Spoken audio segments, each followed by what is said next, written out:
தமிழக வெற்றிக் கழகத்தின் மாநில செயற்குழு கூட்டம் சென்னை பனையூரில் உள்ள கட்சி அலுவலகத்தில் விஜய் தலைமையில் நடைபெறவுள்ளது. விவரங்களை தருகிறார் செய்தியாளர் யுவராஜ். யுவராஜ், வணக்கம். விவரங்களை சொல்லலாம். மாநில செயற்குழு கூட்டம் சென்னை பனையூரில் இருக்கக்கூடிய இந்த கட்சியின் தலைமை அலுவலகத்தில் தற்போது நடைபெற இருக்கின்றது.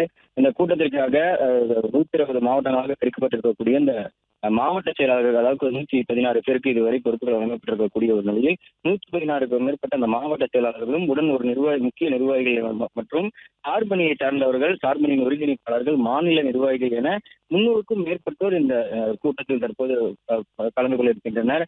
கட்சியினுடைய அடுத்த கட்ட நடவடிக்கை, சட்டமன்ற தேர்தலுக்கான அந்த கூட்டணி, உறுப்பினர் சேர்க்கை, மத்திய மாநில அரசுகளின் மக்கள் விரோத சட்டங்கள் எதிர்ப்பு உள்ளிட்ட 18க்கும் மேற்பட்ட அந்த தீர்மானங்களானது இன்று நிறைவேற்றப்பட்டிருக்கின்றது இந்த செயற்குழு கூட்டத்தில். அதுக்கு முன்பாக சில முக்கிய தீர்மானங்களும் இந்த கூட்டத்தில் இடம்பெற இருப்பதாகவும், இரங்கல் தீர்மானம் உள்ளிட்டவும், அதே போன்று மாநில மத்திய அரசுகளுக்கு அவர்களுடைய விரோத போக்கை, அந்த அரசுக்கான திட்டங்கள் என பல்வேறு தீர்மானங்கள் இந்த கூட்டத்தில் தற்போது எடுக்கப்படுவதாக தகவல்கள் வெளியாகின்றது. அதே போன்று செயற்குழு கூட்டத்தில் கட்சியினுடைய தலைவர் தொடர்ந்து மக்கள் சந்திப்பு, கட்சி மேம்பாட்டு பணிகள் மற்றும் தேர்தல் பணிகள் குறித்து முக்கிய ஆலோசனை செய்ய இருப்பதாகவும் இந்த தகவல் வெளியாகின்றது. அதற்கு முன்னதாக இன்னும் 2 தினங்களில் இந்த திருப்புவனம் அஜித்குமார் மரணத்திற்கு தமிழக வெற்றிக் கழகம் சார்பில் ஆர்ப்பாட்டங்கள் நடைபெறுகின்றது.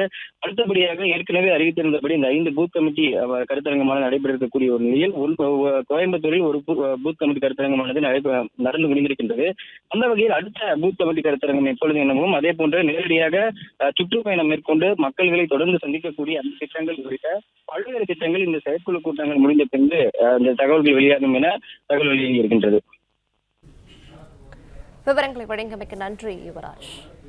பிளே ஸ்டோர் மற்றும் ஆப் ஸ்டோரில் இருந்து பாலிமர் செயலியை QR கோடு மூலம் பதிவிறக்கம் செய்யுங்கள். செய்திகளை உடனுக்குடன் பெறுங்கள்.